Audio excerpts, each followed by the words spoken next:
Yeah, we're live with a spark plug. One that does not look that great. Let's see. Can you, yeah, it's not going to zoom in that well. Look at that though. Yeah. It even has a leaf on it. That does not look good. Not only is it, look full of your normal stuff, carbon and oil and stuff. Unfortunately, yes, it does. It looks like treasure, right? Exactly. Is that what we found? This is the kind of treasure I normally find. Oh, I can't say that's always true. A lot of times we do find treasure at the wrecking yard, and that's why we go there. Sometimes you don't. This particular one, not so much. 3 of the plugs that I pulled out had water in them. So after I pulled one, I'm like, there's still water like in the plug. That's not good. And as it turned out, the to save the suspension, it will not turn over. It will not rotate at all. So it's a couple of the holes are definitely full of water, and it's locked up. So it's rusted, and it's been sitting outside. I don't know if it was uncovered or whenever there's a valve open or something, it gets stuff inside there. Even if I was told the intake manifold was on, it doesn't matter to me. It's a free motor, so even if it's just a free valve cover. It's worthwhile because it's free. It has lots of good stuff on it, and the thing will, it will make it come alive again. I'd kind of like to take it apart and see if, if it's been sitting with water in it for that long. I don't think I can bring it back with just a razor blade rebuild. Even with a ball hone, which we have at West Tech, we could do that. I could get one at the local auto parts store too.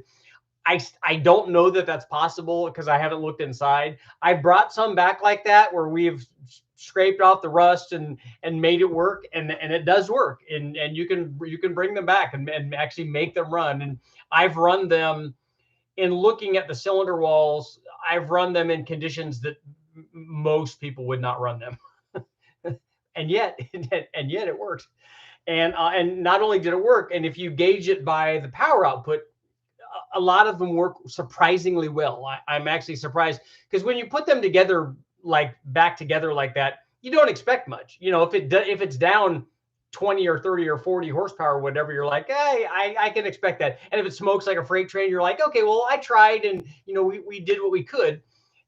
But more times than not, you do all of this stuff to them and it looks terrible and it shouldn't run. Because if you've ever rebuilt the motor and actually done it correctly with from the machine shop and everything's right, and you're wearing gloves and you have it in your clean room and you make sure that there's not even a speck of like of dust or cloth material or anything on there, and you put everything together and it's exactly right and there's no contaminants at all, and you put the motor together and then you go run it. And you do that and it's all right, and then you do something like this and you run it and it makes the same power as the perfect one. And so sometimes that happens. But before I can determine whether or not that's even possible, because there are some that are so rusted so bad that you can't bring them back. They need to be bored, basically. So I'll have to see what this one is. So for tonight, the poll will be for tonight. Create a poll. Okay. The poll for tonight: do you want to see me pull the heads off this 4.8 liter live, let's say tomorrow night? Tomorrow night. Wait, what's going on here? What? We're going to end that poll. I don't know why it's not. What's going on here? Okay, here we go. Do you want me to pull the heads off the 4.8 liter to peek inside live on camera?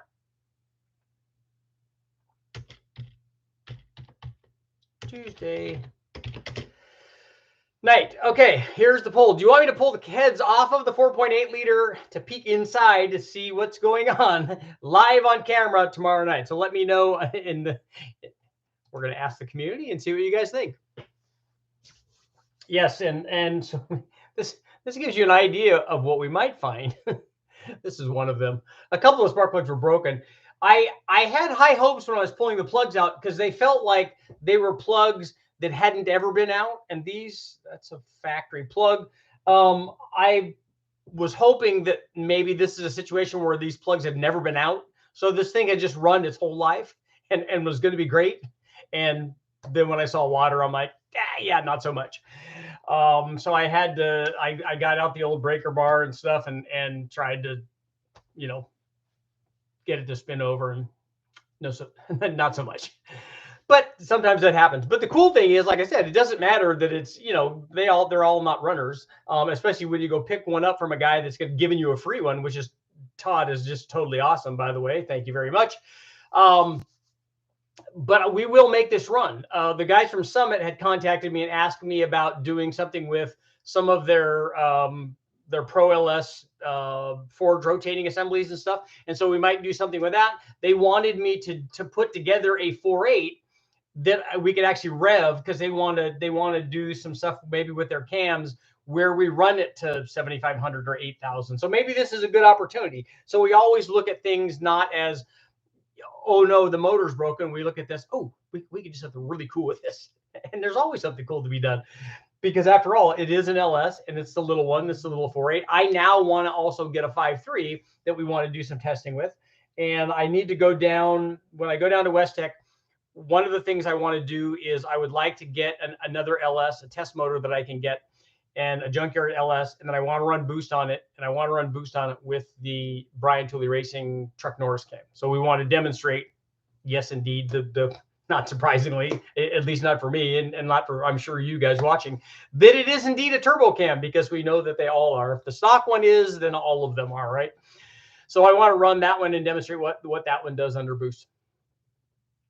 Someone voted incorrectly. So there's people that actually, there's 6% that actually say no so far, that they don't want to watch anybody pull that apart. They would rather listen to me talk than, which I will be talking when we're doing that anyway. So right now we're still at a fairly strong 94%. Yeah, if it doesn't spin, it doesn't win. This one will end up winning. This will definitely be a win. It's just that it takes more training. That's all. Sometimes we can't just go out and win the race. Sometimes we have to train. I know that from the Ninja Warrior stuff, because when I was sitting on the couch watching American Ninja Warrior way back with the Japanese Sasuke stuff, and then watching it later on the first couple of seasons with my kids, they're like, Daddy, why don't you go do that? Why can't you do that? I'm like, yeah, well, that's, first of all, I can't do that, but I might be able to do some of the stuff, which would be really cool. So why don't I get off the couch and go train and go be able to do that? And that's exactly what I did. And sometimes it takes training. And this 4.8 is a perfect example of that. It's going to take a little bit of work, and that's what's going to happen.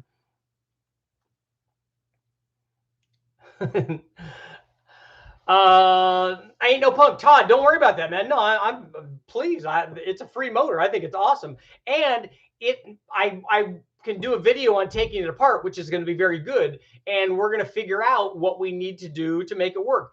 It might be that if I need to bore it, I can only bore it 10 over, 20 or 30 over. Maybe I go all the way out and make it a 5.7. I mean, I would kind of like to do that. I would like to combine the 4.8 stroke with a 5.7. So this is nothing but like a golden opportunity. This is awesome. This will be cool. And also, I told you that I got I think I sent you an email. The turbo is on its way. So we'll be able to do the trade for a Trail 90, which is going to be an awesome deal. Richard, on a 5.3 board to 5.7, do you think we find a boost to 600 and 650 horsepower? Yeah, I think that would be fine. Yeah, so everybody, thumbs up for I Ain't No Punk, because he's definitely no punk. He's got some really cool stuff. Good guy. What gen is it? It has a 706 head, so I'm sure it's a Gen 3 motor. It was covered when he pulled it out of the yard. Like I said, dude, bro, don't even worry about it. This is all a golden opportunity. I'll go to the wrecking yard and get something that runs that we just put up there and run, because I don't want to run. The West Tech guys have a 5.3 iron block that has that's been bored out to 5.7. I don't want to use their motor, so I want to use one of my own. I have the 6-liter that I need to do a couple of things to. I need to check and see where the water leak is coming from, to see if it's coming from where the head studs go down into. So I have to check that. But I need a 5.3. And this would be cool. Like I said, if this is a 4.8 and a 4.8 stroke crank, and then I can put, 3.900 or 3.890 pistons in it, that would be kind of cool to have the big bore short stroke. Because as we know, short stroke, big bore, that with a good rod ratio, that's going to make all the power in the world, right?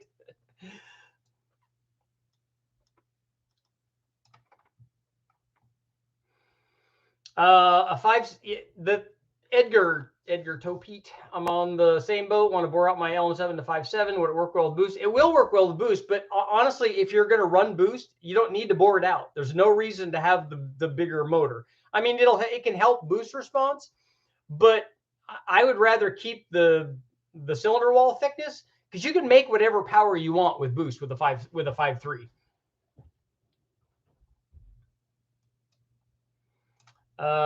I've read a lot of opinions that you shouldn't assemble a forged LS yourself if building for boost. Any reason to believe that if you're built NA small blocks before? Why would you think that you shouldn't assemble a forged LS for boost? Why would there be any logic behind that? I don't understand.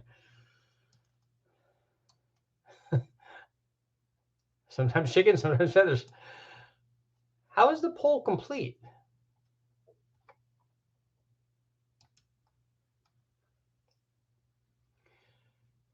Oh, it's not. Okay.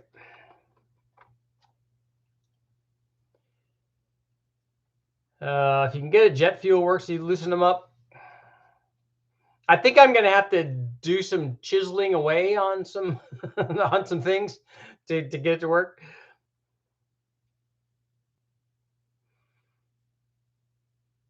Yeah, Doherty Farms. You can build anything. There's no reason not to put together. If you want to do forged components, you can do that. There a lot of times it's not necessary depending on your power level, but it's just cranks and rods and pistons. There's no magic stuff.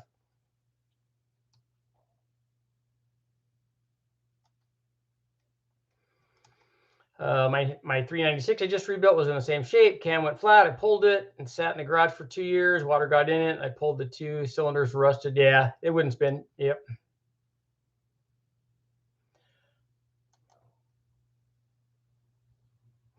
Will you be drinking an adult beverage? Well, you have to when you're doing disassembly, right? You have to lube the mechanic too.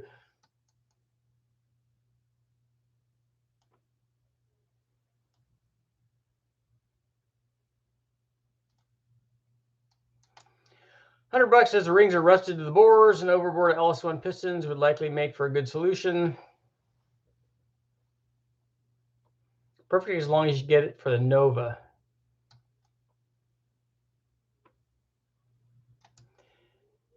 Maybe if someone will get you the stuff to revisit 11,000, it's not going to run to 11,000 RPM. That takes a lot. That takes really, really big money stuff.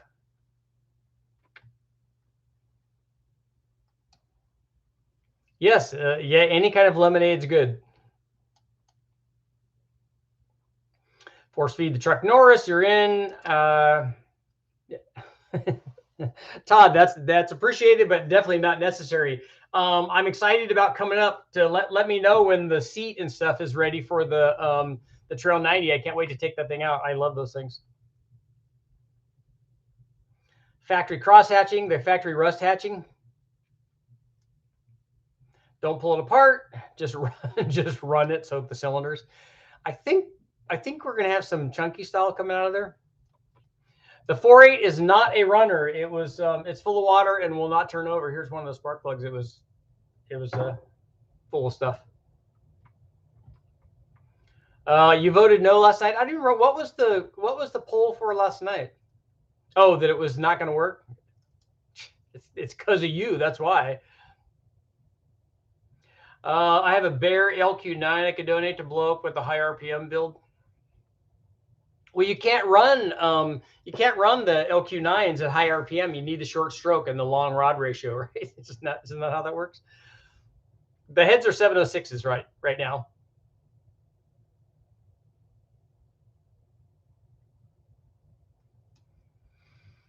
Hell, everybody, does anybody know how much you pay for an LY6 short motor? Is it just a short block and no heads and stuff? I just paid $3,500 for one in Australia. That seems, I don't know what the price difference is between Australia and the United States. When I bought the LY6, I want to, the complete LY6, I want to say that it was like 14 or 1500.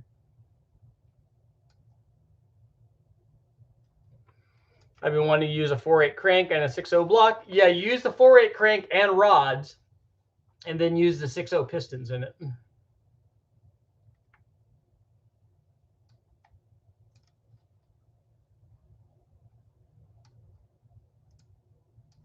Dan, at least 50 horsepower.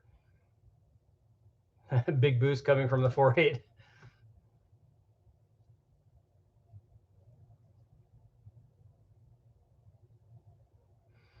Yeah, the Turbo Monza, the 3900 bore 4/8 would be cool, like a stock 5.7 piston. That would be cool if I could find some stock pistons that somebody was throwing away, like some stock 5.7 pistons that somebody was throwing away that I could get. That would be awesome. And then I could just put them on here.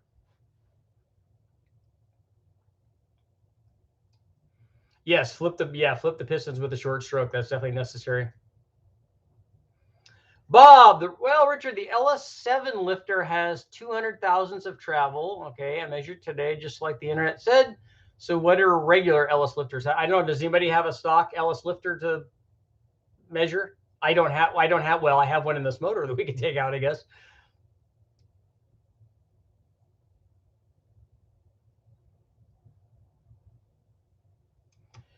Can we get a stock? Can we get a small block Chevy 2-bolt versus 4-bolt Big Bang? It would be hard to do two of those, but the other thing is I don't think that the block would be the limiting factor normally on these motors. Maybe on a 2-bolt, the block would be a concern. Usually the rod or piston breaks before the block gives way. So I don't know that that would show anything.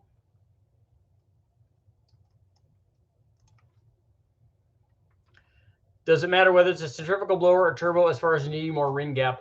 Honestly, if you had to go down to the less than 1% thing to argue about, like rod ratio, in that case, I would say that a centrifugal blower would need less ring gap than a turbo would, because a turbo is going to have more boost, more average boost through the curve, and therefore potentially put more heat in it. And also the turbo would have back pressure that the centrifugal blower doesn't have. So I would think that would lead me to believe that more gap would be necessary on the turbo stuff. That's just my logic.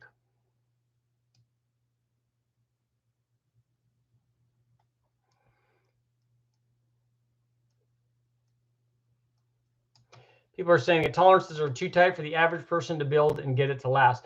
The tolerances on a forged motor, especially things like forged pistons, are actually going to be looser, so not tighter.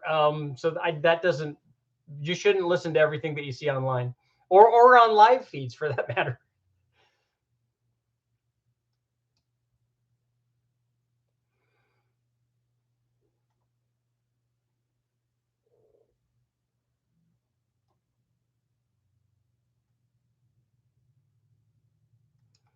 How much increase in bore to get 900 cc's? I'd have to go to Wallace Racing Calculator and the displacement calculator, and you can figure that out. Does anybody? Well, we can do this. We can do this really quick.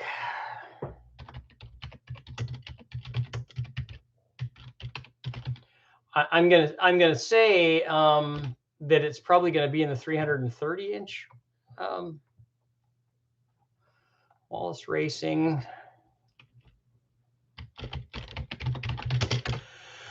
Displacement calculator. So if we have a bore of 3.890 and a stroke of 3.264, 8 cylinders, 310 cubic inches if we have a standard bore 5.7 piston. So you have a standard bore 5.7 piston and a 4.8 crank, then we have a little over 310 inches. The Sheldon thinks that the 351 Windsor needs to be revisited in terms of Big Bang. I agree with that.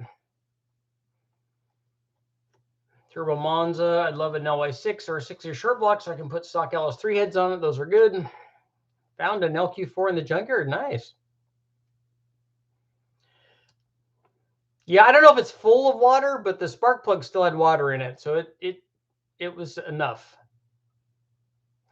So what are you guys thinking about the we have 152 votes. Do you want me to pull the heads off of the 4.8 to peek inside live on camera tomorrow night? So make sure that you answer the poll. Come on. I use AC Delco professional spark plugs. Nice. I did. Will they get all the water out of the bore? Let's see. Somebody's asking my.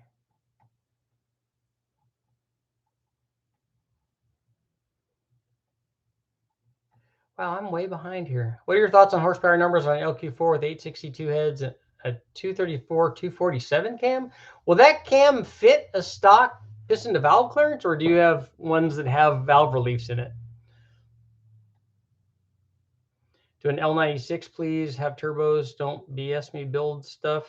The L96 is going to do what the other is that a 6.0 or a 6.2? I think it's a 6.0, right? Depending on the pitting from the water, you might not need ring gap. Nice. What's more reliable, a 6.2 or a 5.3 with the light boost? Or at 700 horsepower, they're both going to work fine. What will happen is the 5.3 will be a lot less money. Green Scotch Brite, we use that.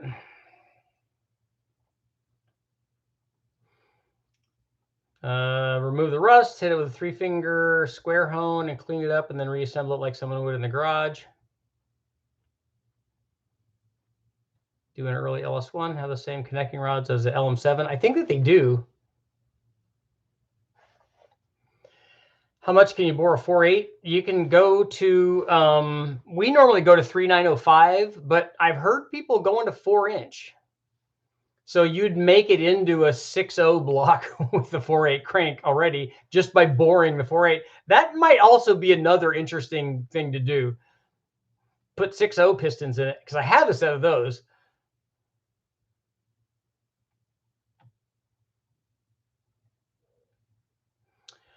I have a LQ4 and Gen 4 4.8 pistons and rods. What will that give me? It won't give you anything because the 4.8 piston is going to be way too small for the 6-liter block. So that won't work. You can only use the crank and the rods, and then you have to use 6.0 pistons.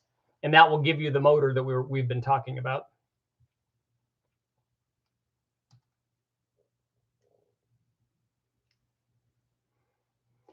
Ring gap doesn't hurt, so why not ring gap everything? How about doing a 305 versus a 302?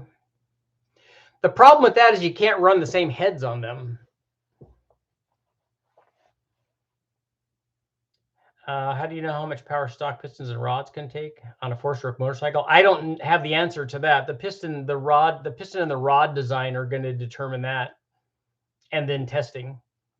And the only way that we know what the LS stuff does is because we've tested it.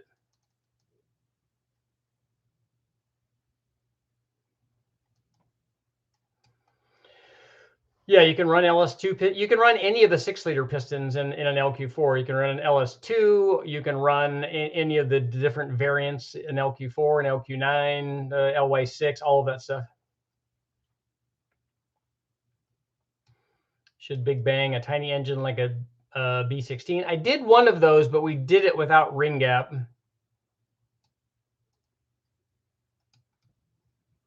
I'll be the small block Chevy Big Bang stock 4-bolt 1-piece block 383 full forged. See, that's just adding boost to a built motor. That's not the same thing as a Big Bang is a stock bottom end.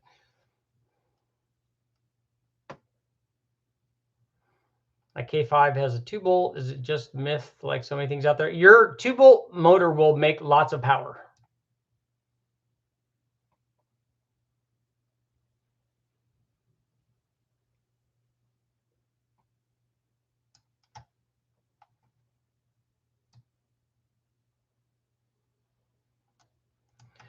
What's the advantage of running a 4/8 crank and rods with an LQ4 piston in an LQ4 besides rod strength? Well, I don't normally recommend that. The reason that people do it is because they want the short stroke and they want they're thinking that they want a high RPM motor. They're thinking they want a short stroke and a longer rod and the 4-inch bore that you have on an LQ4. What will happen is it will just make less power than having the standard 6-liter stroke in there.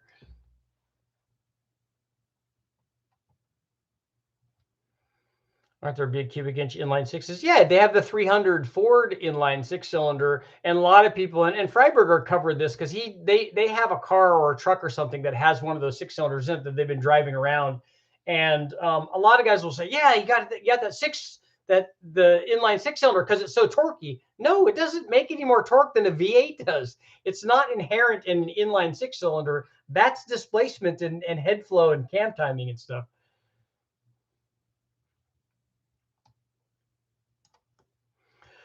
Polls and landslide. I'm surprised that we have 10% of the people that don't want to see that done.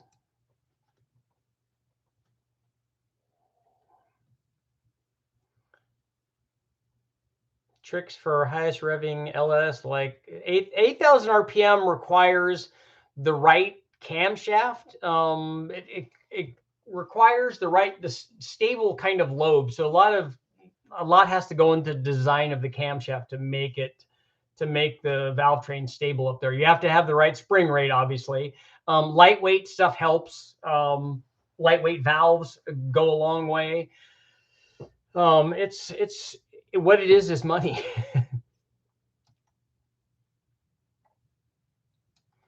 What do you think for reliability? I can use 2 LSs, 5.3 and a 6.2 supercharged. If they're supercharged, I would go with the bigger motor because you're going to make more average power with the bigger motor. The reliability is going to have nothing to do with the displacement and everything to do with your tune and your fuel system.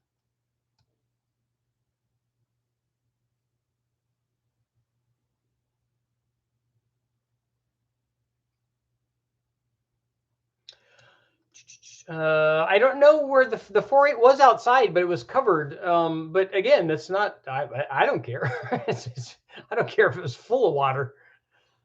I want to build an NA 500 horse 5.3. There's a video up on 3 different ones for that to give you an idea. It just takes it takes a good cylinder head and a good intake manifold, and then the camshaft that you can put in there if you're doing it with a stock bottom end. LSX block, a 4125 bore, and a 3250 stroke. I'm sure you're thinking of the 4.8 stroke.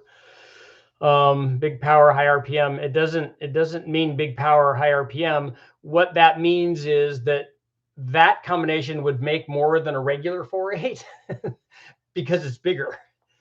But would that well, 348. So the question then, Daniel, would be, would that combination make more power than a 5.7, like a 346-inch motor that has a kind of okay bore size, but much more stroke? So which one of those would make more power?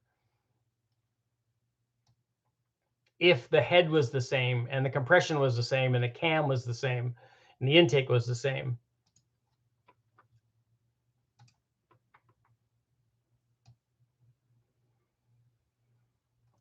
Have you seen the Brazilian inline sixes that are making 2,000 horsepower? Yeah, those are based off of, those are the 292s, I think. Yeah, 4125 bore, the 4125 stroke. What we did was a 4185 bore and then a 4250 stroke.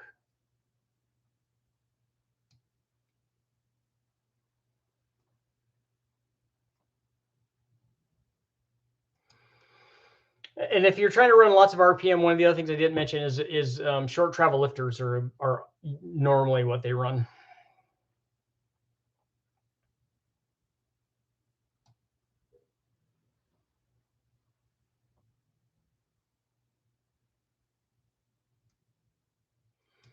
Horsepower difference between LQ4 and LQ9, I think it's probably 10 or 15. The early LQ4 had a milder camshaft in it, in addition to having a change in compression.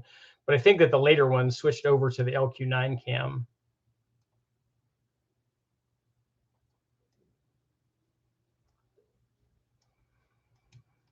I've done the Scotch-Brite stuff. I've done that many times. Like I said, we've cleared out, we've hand honed basically cylinders, and made them work. I've even used just sandpaper because at that point, I don't care. I mean, you got to do what you got to do.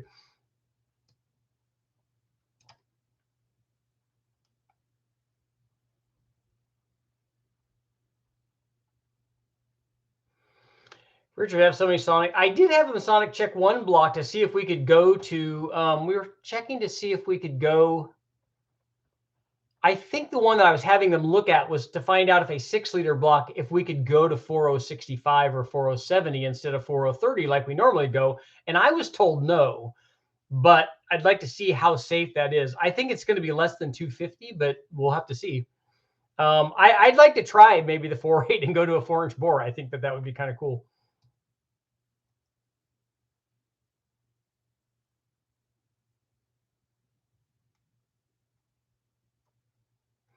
Especially if we're going to do an NA build, I think 250 would be more than enough. I'd like to see an L8653, yeah, or the L33. I have an aluminum block 53. I just have never run it. It's got a broken starter boss, which is why I haven't built it. But I could run it on the engine dyno as a dyno motor only.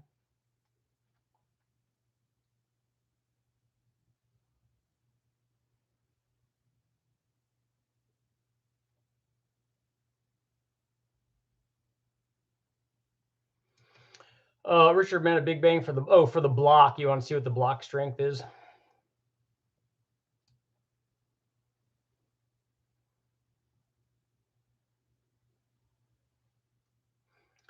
Turbo Boy, yeah. If you have a Sonic tester, test a 5.3 or a 4.8 or any of those and see what's going on.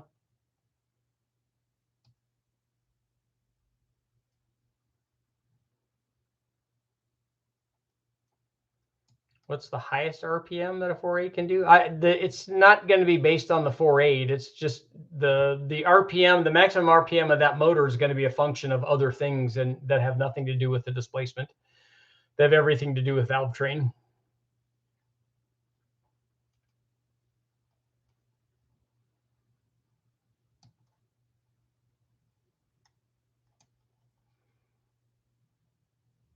It's 1500 cc's too big for a single turbo. If you're talking about injector, we've run 1500 cc's on the Snake Eater Performance ones on 4.8s with turbos on them.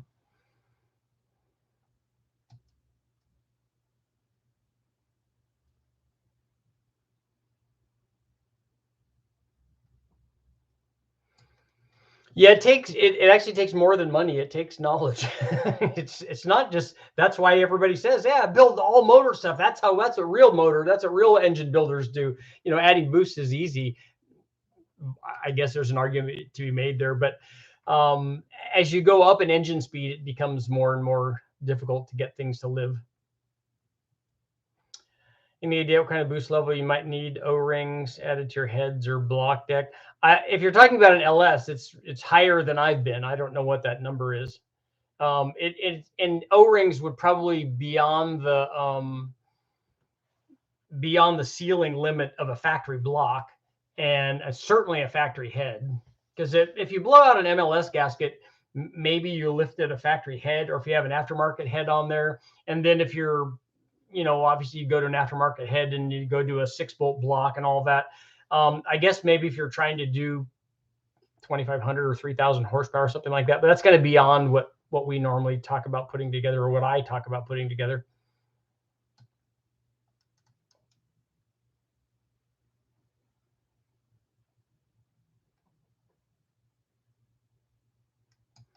What motorsport engines have you the most respect for? All of them. All of them that are done at that level have amazing things to learn about. All of them do.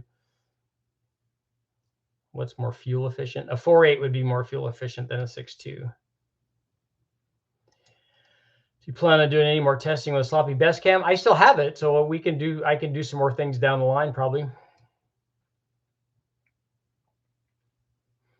Look what Turbo John is doing with short stroke and big turbo, high RPM.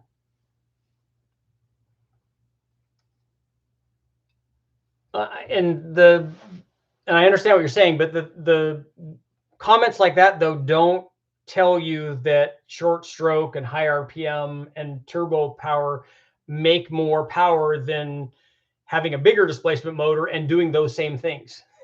That it just says that he's making that work, and that's good, but that doesn't mean you can't make it work with a longer stroke and more displacement and have more response and all that. That's the thing. If a guy's good and he puts his mind to it and he applies himself and he's sharp and he understands engines, you can make all of that stuff work. So the fact that a guy is making power doing something like the guys in Brazil or wherever making power on the 6-cylinder, that doesn't make that the best thing. That's good on them, and that's awesome that they're doing that.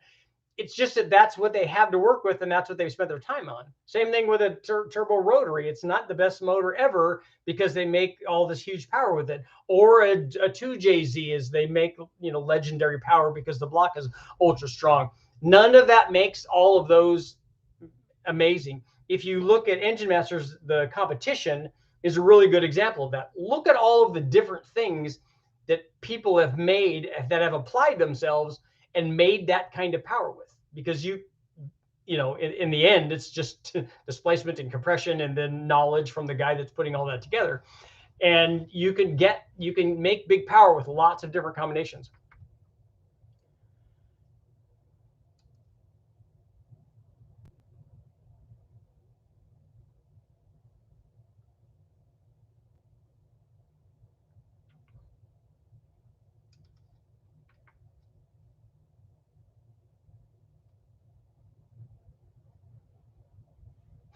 The gas is $8 a gallon in California.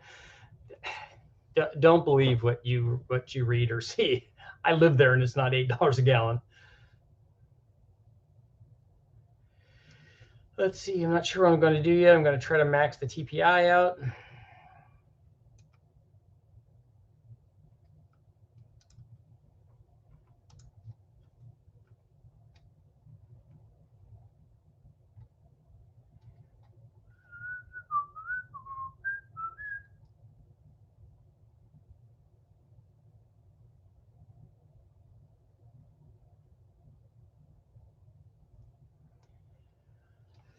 Let's see.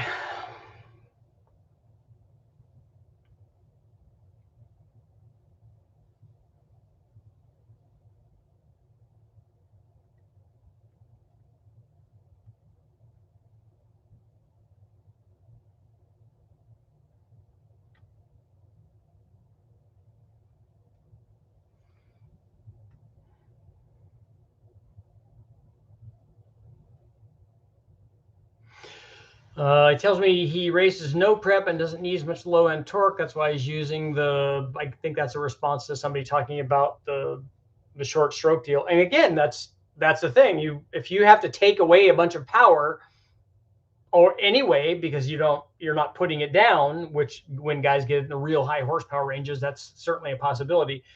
It might be that you don't want that. Like we had that conversation about the boost curve offered by a centrifugal supercharger. It's lower at lower engine speeds and then raises with engine speed. And that can be beneficial because whenever I show it versus a turbo, oh, look, the turbo is a lot more average power. That's great. But if all that more average power means that you don't have traction and you can't put it down, it's not really a benefit. So again, you have to make the situation work for you have to make the power curve work for your situation.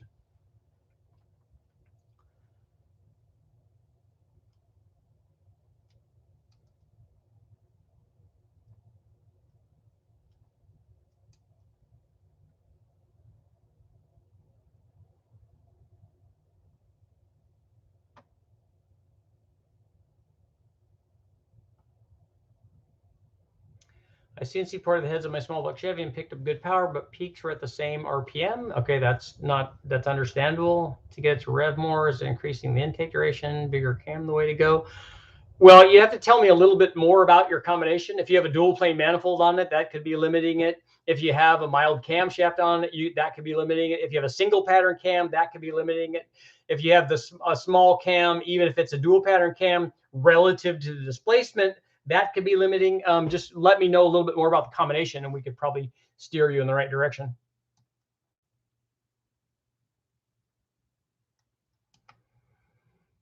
Assuming traction is not the issue, is there anything a centrifugal offers that an appropriate size turbo cannot? I don't.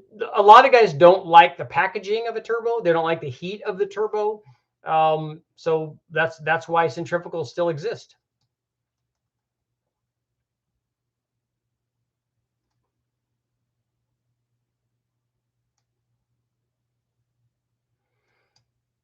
I think I just put gas in today. Might have been yesterday, and it was 508 or something.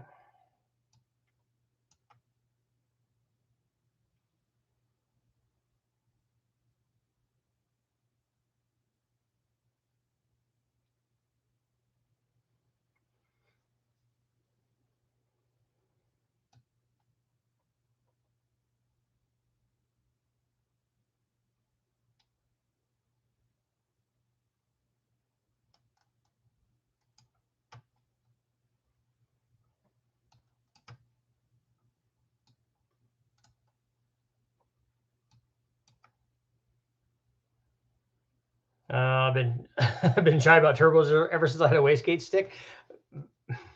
Ask the boosted boys about that. They're not shy about boost though.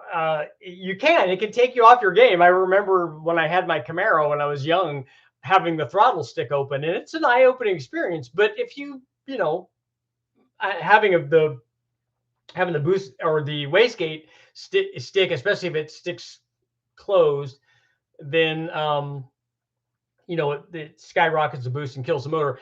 And when the thing stuck at wide open throttle, all I did was just switch the key off and go down and unstick it and bend the lever and make it work. So, just staying calm and reacting to the situation rather than freaking out and crashing into cars and stuff. It's obviously also, should I have been at wide open throttle at the time? That's another discussion about something else. But, when you're young, that's what happens.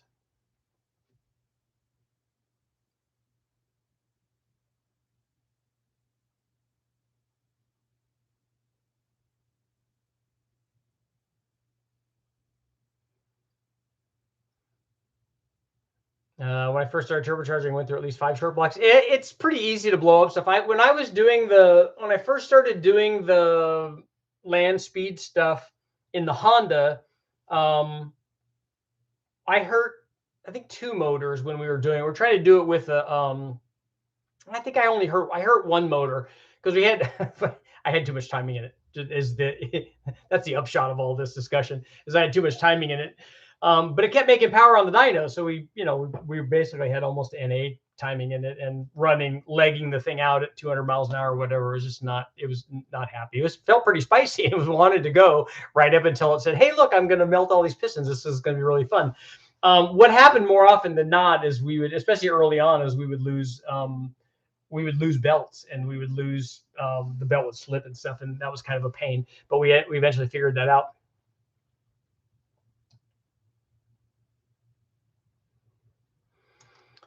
Richard, I was wondering which boost controller you recommend. The only one I've used is that TC1. I want to get one from the guys at TurboSmart and find that out, use that. And when I've used this old Turbo XS one and a TurboSmart manual one, but the electronic one that we have, because it's already hooked up at Westech and it's easy to use, is that TC1. How much power can a Gen 3 5.3 make? It will go well into 4 digits on the stock bottom end if you put ring gap in. If you take a look at the Big Bang 5.3, I think we did 1300 or something with that.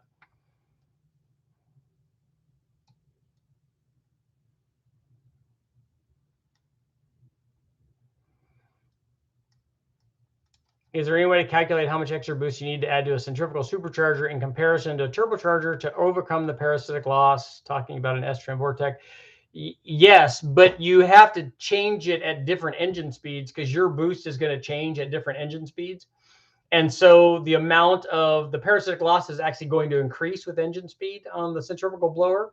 And it's a pretty easy, if everything is optimized with your Vortec, meaning you have an intercooler, you have good gas in it like E85, you have the right amount of timing, you have the right air fuel, and you could see how close you are to the formula. If you had a 300 horsepower motor, are you now making 600 horsepower at 14.7 pounds? And if you're not, you can back calculate that, and that will give you a fairly good idea of what the turbo is going to be at.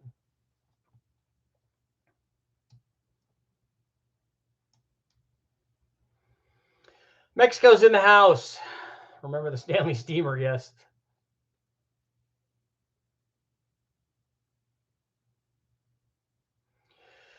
Richard, would a dual pattern cam have the same effects on a small displacement Honda as it does on a larger engine? Yes, you have in your Honda, the factory cam is a dual pattern cam. They're different on the intake and the exhaust.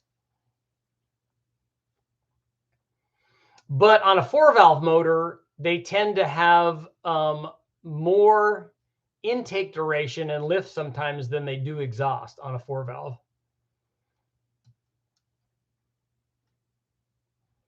What should I do to make power my stock 4.8 with a factory 5-speed? What do you have a factory 5-speed with a 4.8? Is it in a truck?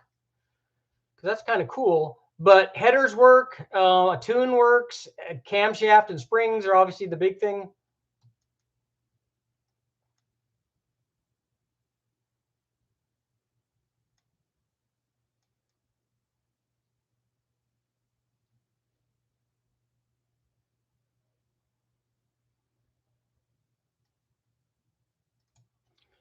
My 16 Camaro SS Gen 5 LT1 with bolt-ons and E85 made 460 the tire, doing a BTR 225 and milling heads.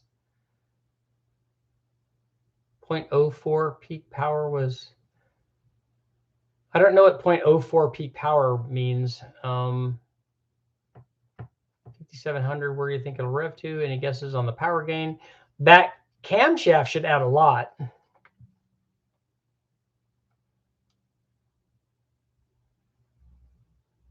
Oh, did you mill the head 40 thousandths? Maybe is what you're talking about.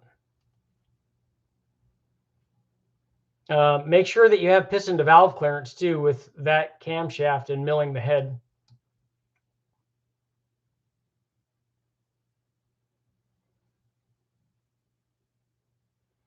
Richard, I thought rod ratio is more about less side loading on the pistons and bore, not power.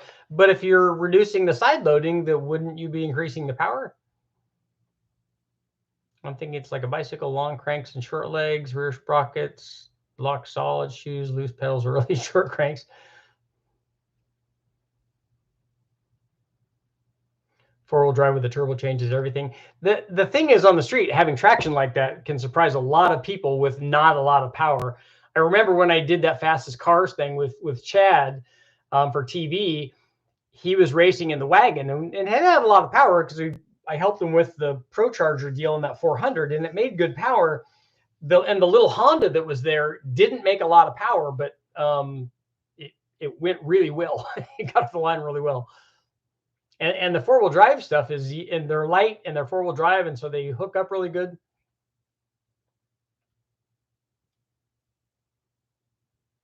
Watched an old Jetfire video, had a turbo spin at 90,000 RPM. It's not unusual for some of the smaller turbos could be in the 100,000 range. Firewood prices are heating up. Wow. Uncle jokes.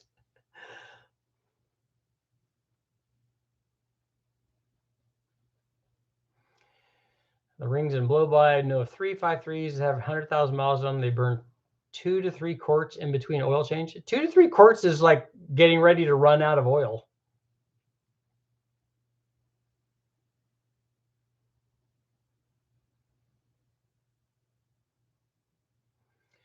Turbo Monza, if you add compression, that will definitely pick up low-speed torque and help the thing spool if that's what you're trying to do. The part of your problem is that you have a really big camshaft in that.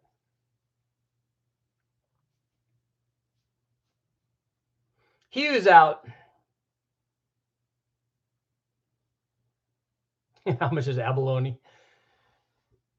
Have you ever run a blow-by meter on the dyno? Westech has one, and I've never run it. I think that they have. I think they have an AVL.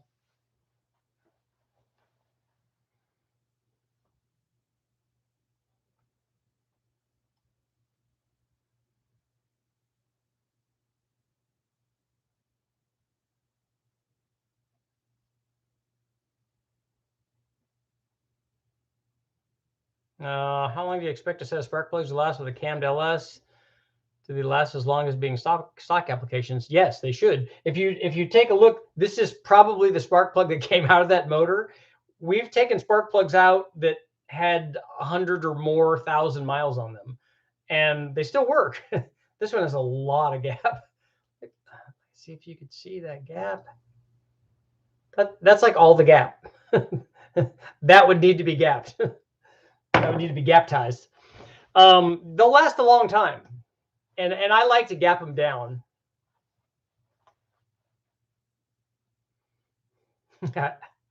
Uncle jokes. How do you like your abalone? Poached.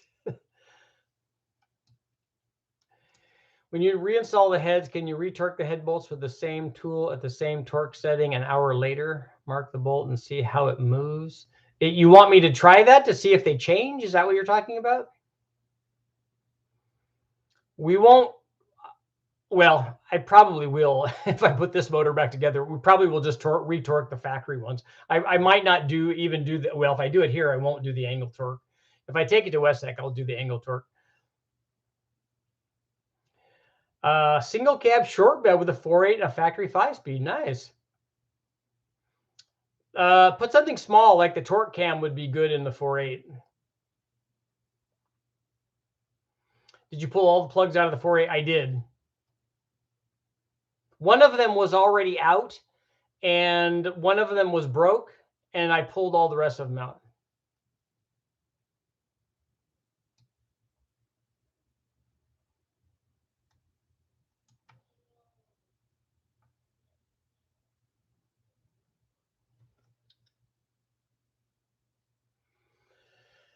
I have a blow-by meter. The best engines will do as low as 3/4 of a CFM. That seems like not very much. Trying to make my little GLH a little faster. Any recommendations? I don't know what you've done to it. I'm assuming that you've done all of the normal things. You know, that more boost is always a thing. Intercooler, E85 works wonders. A bigger exhaust on it. All of that stuff is good. And I don't know if it's an early one, if it's an early non-intercooled one. It also needs a much better intake manifold.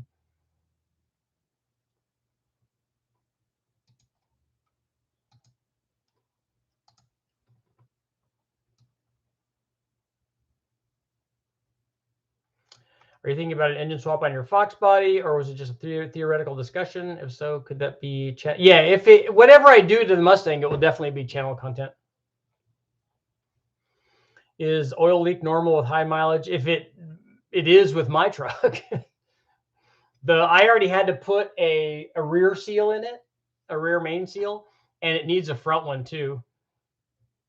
Not a front main seal, but it needs a front cover.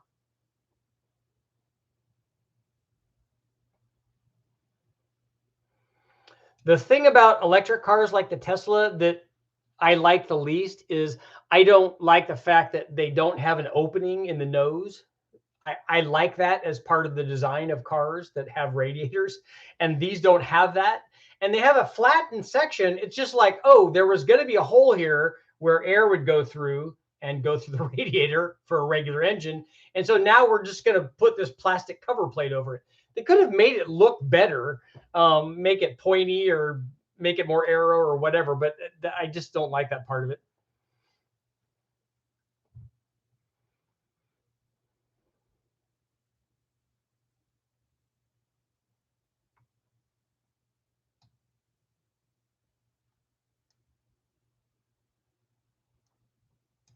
Yeah, if you run, that's the old wives' tale, is that if you run thinner synthetic oil, that more of it will leak out because and you got to run thicker oil so that it's thick and it doesn't leak out past all the openings.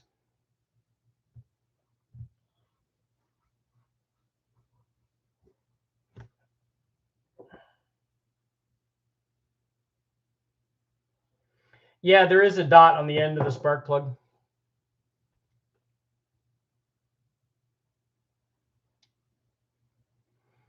You think the bolts will move significantly? How are they going to rotate after you torque them? The torque cam is from Brian Tooley Racing. Is a BTR Stage 3 truck cam considered small in a 6-liter? Yeah, it will have an idle because it's big enough to idle in a 6-liter.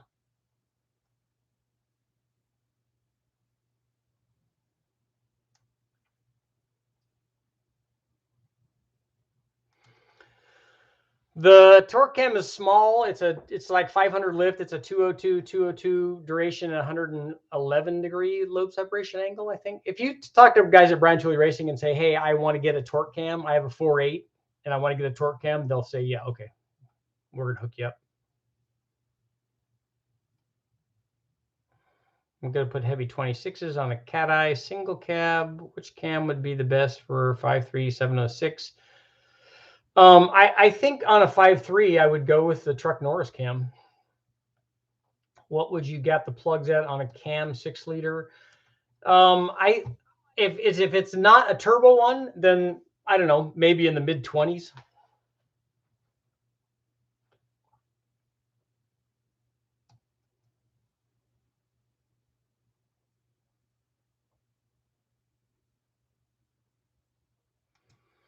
For the record, what is the downside of having ring gap? If it's excessive, then you can have blow by.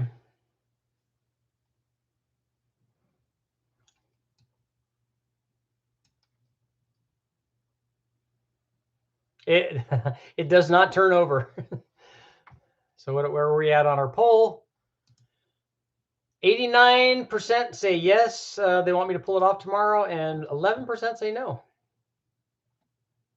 How does the sloppy stage 2 cam compare to the best cam for power and drivability? It would be much less drivable.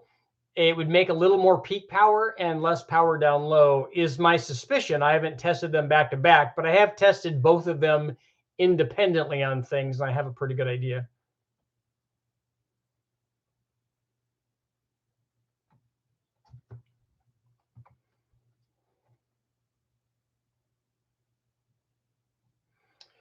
Why do people retorque head bolts after heat cycles? Do the bolts move? I don't know. I don't retorque stuff on the LSs. And maybe I don't do people still do that? I don't think that they do that on modern engines, do they?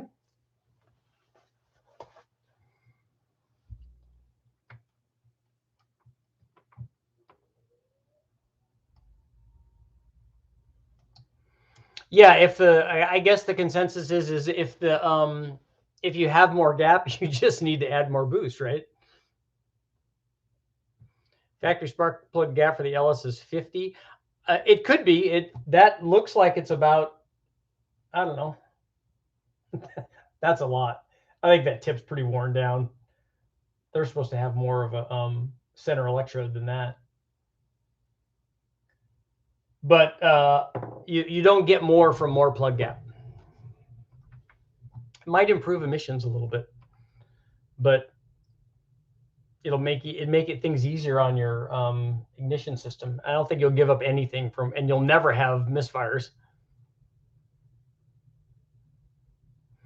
Richard, I installed the timing chain on the LS and seems to have a lot of play. Yeah, that's very normal, unfortunately, whether it's brand new or not. I've gone through that several times. In fact, I even made this other bigger gear so that it's like a 5,000ths over. This one might have been 2.5 and 2.5 for the bottom also, so that it would tighten the chain up. And they need that. They have a lot of slop in them. GM, I was told, did that so that it made it easier for the robots to put those things on. And then they put the tensioners on afterward, which is another easy bolt on. And on the LS2s, they have the little center guide in the for the LS2 in the middle of the chain. And then on the LS3s, they went to the outside with a spring-loaded deal. Diesels do hot retorques. Okay. When is eBay going to make a cheap supercharger? They have them. You just got to take them off of other motors.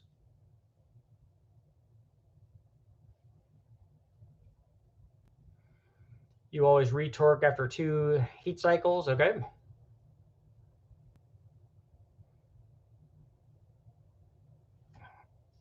I've never done that on any of the Turbo LS motors.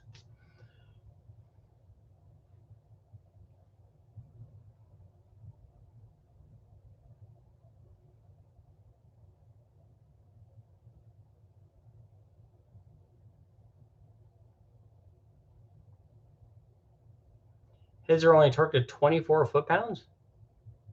Is the head bolt really, really small then?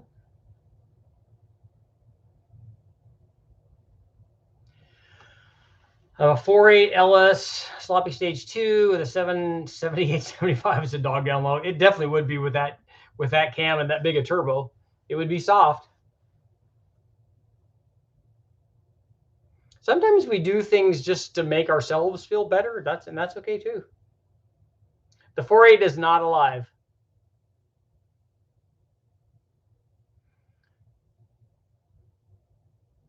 So your 4.8 plan is to make a buzzsaw RPM setup.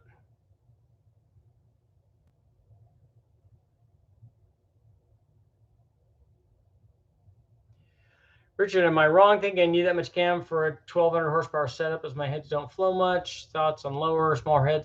You don't need that much. What you need is to think about it will make the power with a lower boost level, but you don't need that because you don't care about that. If you have the turbo that will do 1200 horsepower or two of them, and you're trying to start out with a 400 horsepower motor, it just takes more boost to get there. Or a 500 horsepower motor takes a little bit less, and a 600 takes even less. So wherever you're starting with, but they all can get there. And then the other thing is that they would all get there not just with a different amount of boost, but also with different driving characteristics and response rate associated with the other components that you chose. I would recommend really good cylinder heads and not that big of a camshaft. But even if you have not great cylinder heads, that's a really big camshaft for a turbo motor. It doesn't need to be that big.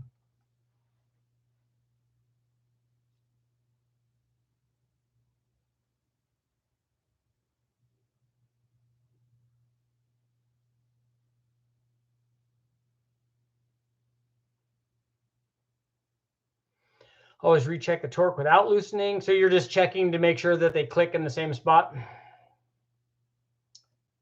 Frostback, how do I fix it? What was your question? Oh, you fix it by not having that big of a camshaft in it and not having that big of a turbo on it. Or go to a 5.3.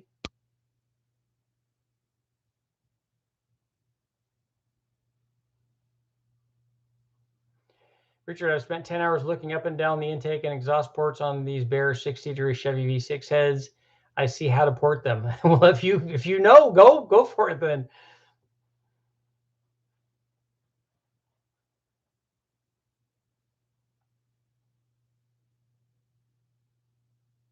Good cam for an LQ4 243 heads for my daily going in a 69. Something small. The best cam from Matt over at Sloppy is not a bad cam for that. Or the Brian Tooley. For a daily driver, I might lean more toward the Truck Norris cam.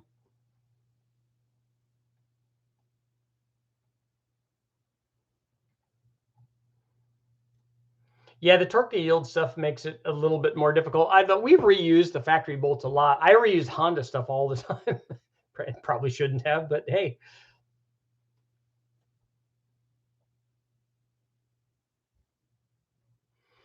Two more minutes.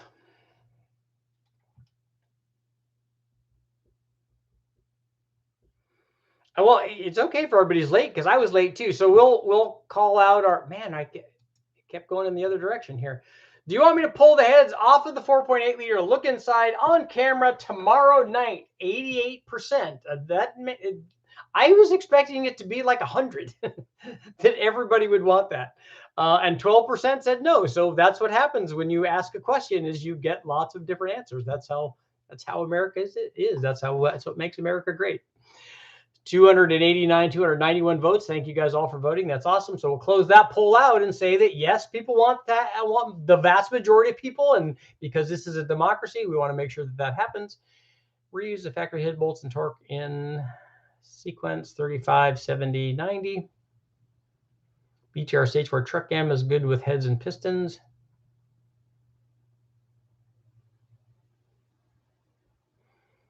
For stock head gaskets, I push it 5 more pounds. Yeah, a lot of guys will go a little bit more. They feel better that it's 75. You don't know. You're talking about ARP. I'm going to go to 80 or 78 or whatever the number is. So what specs would you go for on my setup? Is it send me an email, Turbo Monza. We can talk about that a little bit more. I could give you an idea of maybe a combination that I've put together that have done things that you're thinking about doing. What do you think is wrong with the 4.8? It is full of water and rusted shut.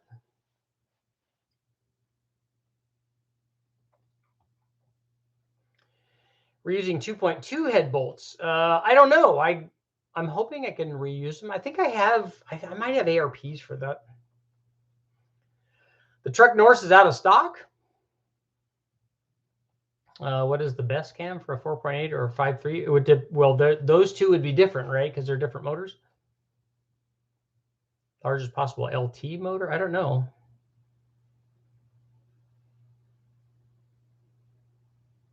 That Killer B16 KD only has 1 E on it. We were all wrong about the 4.8. No, we weren't wrong. You need to be like enthusiastic and send positive message out to the universe. And even if it turns out that, hey, it wasn't like that, I don't look at that as being wrong. We still did the right thing.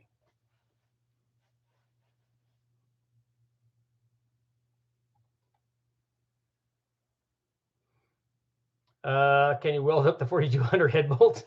I don't know if I can. I'm not that good of a welder. LQ4 and a turbo, depends on what kind of power output you want. That Truck Norse cam would work really well with a turbo, as I'll show when I go down there.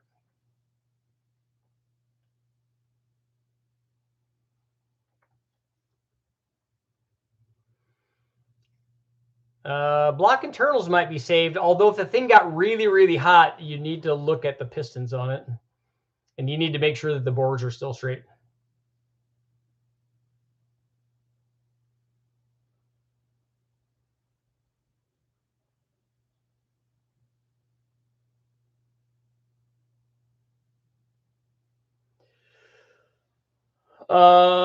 Richard, no, Todd, that's not necessary. Let's wait until I get the turbo. And then when I get the turbo, I'll bring the turbo up there and then I'll just pick it up in my truck. You just help me lift it up in there. That'll be fine. But let's wait till I get the turbo so that we can do an exchange. It should be here in a couple of days. So that will be after I come back from West Tech. 6.6 liter L8T would be kind of cool. I don't have one of those.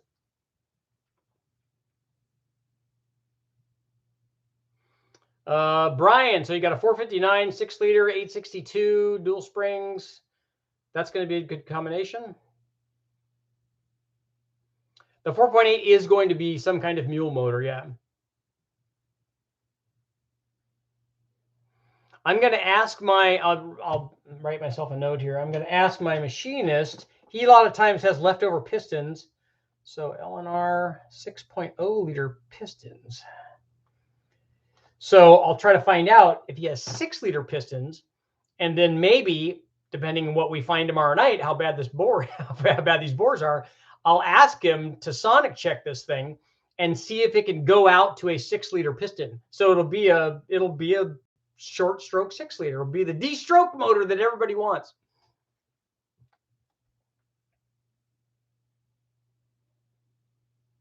How bad should I expect to find an engine that has been rebuilt 15 years ago with 800 miles that's been sitting in a car parked outside in New York and hasn't been turned over 11 years?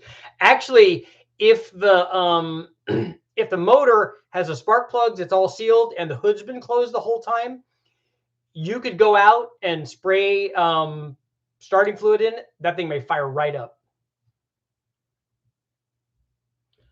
Compression does help spool turbos. Yes, compression, like other things, adds low speed torque. It adds torque everywhere, but it also adds it down low, so it will help spool that.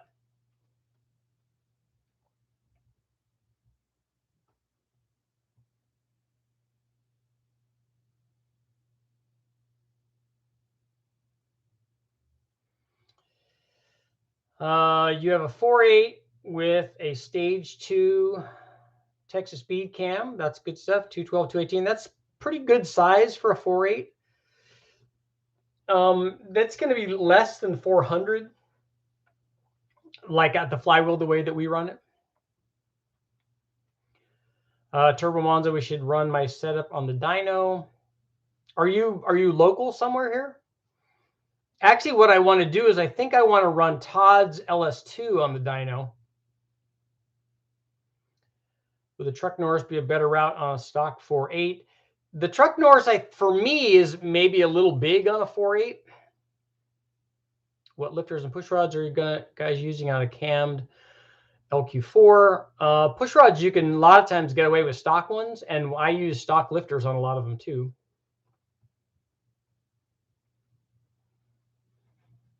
Yeah, Turbo John has good stuff.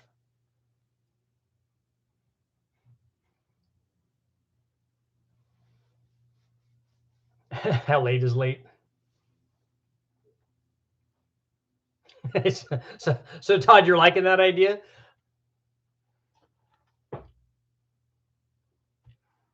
If you want, if everything is ready, I'll even just take it down there and assemble it, and then I'll run it. I'll just run it NA, and then so you'll know that the motor's all good when you put it in whatever you're putting it in. Okay, somebody get the last question here. Bradley, I'm happy to help if I can. And as you see, there's a lot of sharp guys here. And if I can't answer it, somebody else is there. Sometimes if I can't answer it, somebody else can't answer it. And they'll just try to answer it anyway, which is also awesome.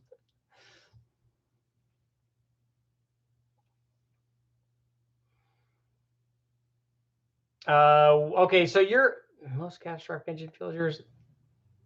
The best one wasn't mine. It was actually Mahovitz's, and one of his 4.6 turbo motors let go, and it broke a rod, and it broke the rod off of the piston, and the piston stuck up at the top, and the rod slung around and chopped the front part of the block off. So that was kind of awesome.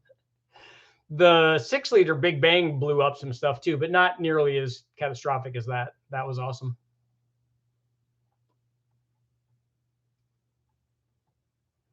Somebody else had a question that I was going to answer.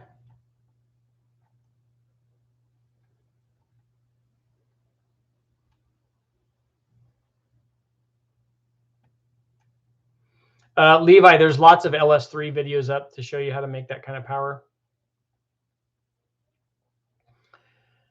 Richard, if we can do 5.7 pistons, what heads would be the best on a big bore 4.8, 5.3? Well, it'd still be some kind of cathedral head. If you're going to do a stock one, then it would be a 243 probably, or any kind of ported head like a 215 or a 225. You know, if you look at the head test that I did, all of those heads are like really, really good. Cheap low end LS torque. A displacement is what you want, or boost. About a 4.8, wanted a 5.3. So a 4-inch stroke would help your 4.8 situation a lot for torque.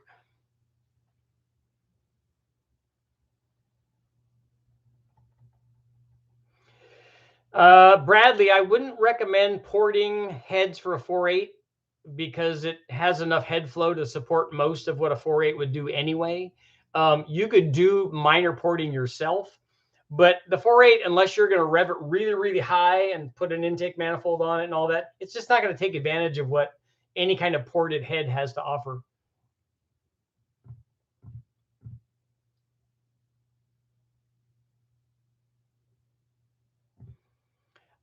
You couldn't fit an LY6 head on a 5.7. That won't work.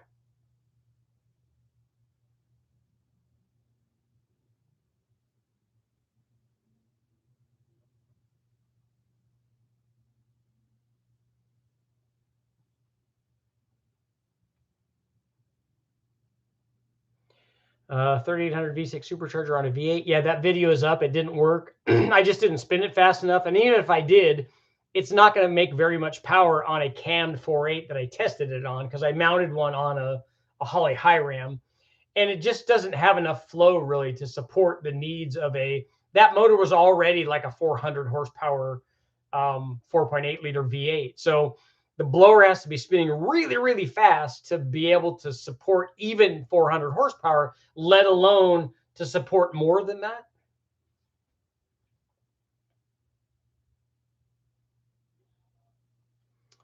Why wouldn't it work? Don't they have 2-inch valves like a 5.7 headstock?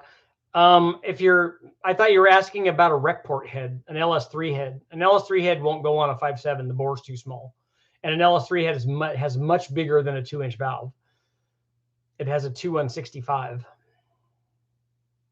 But all of the other heads will work. All of the cathedral port heads will work on a 5.7, a 5.3, or a 4.8, or a 6 liter. And on the 6 liter, the rec port head will also work.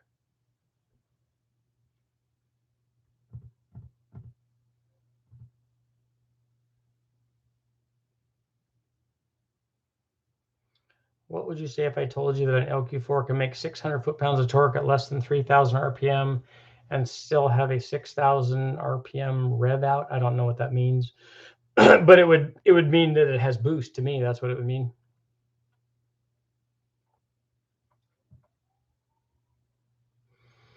The chamber, not just the chamber volume on the rec port head, the chamber diameter, the inside diameter of the chamber is bigger, is hard, doesn't fit very well on a 6 liter. Fits really good on a 6.2. Does not fit well on a 5.900. You could try to put them on there and see, but there would be less reason to put them on a 5.7 than there is on a 6.0 than there is on a 6.2. You're not getting much, because a cathedral port head, especially any kind of ported cathedral port head on a 5.7, is going to be a much better option than a rec port head is.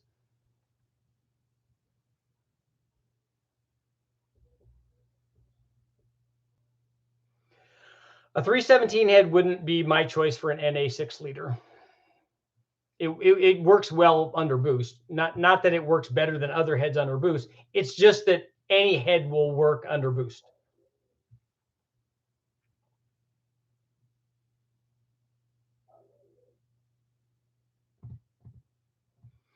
A 122 GT500 blower on a 4.8 would be better, yeah.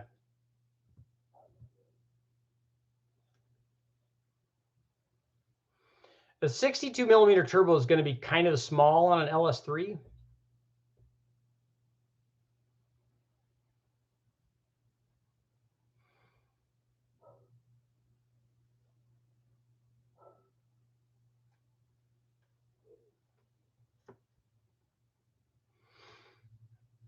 Yeah, you can make big torque numbers with boost. It's not magic.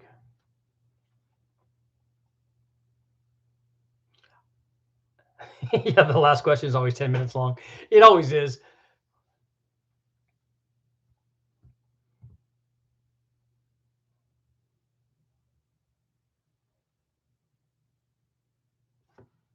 Beefy rods. Yeah, there's a benefit to not making a gas motor into a diesel motor. It was not designed to do that. So, I get all the guys, I want to see the wide open throttle at 1500, and I want to see the thing making boost at 1500 RPM.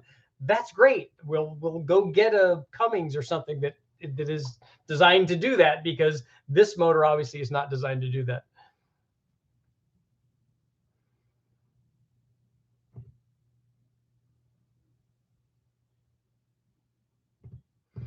Okay, guys, it's been 2 minutes.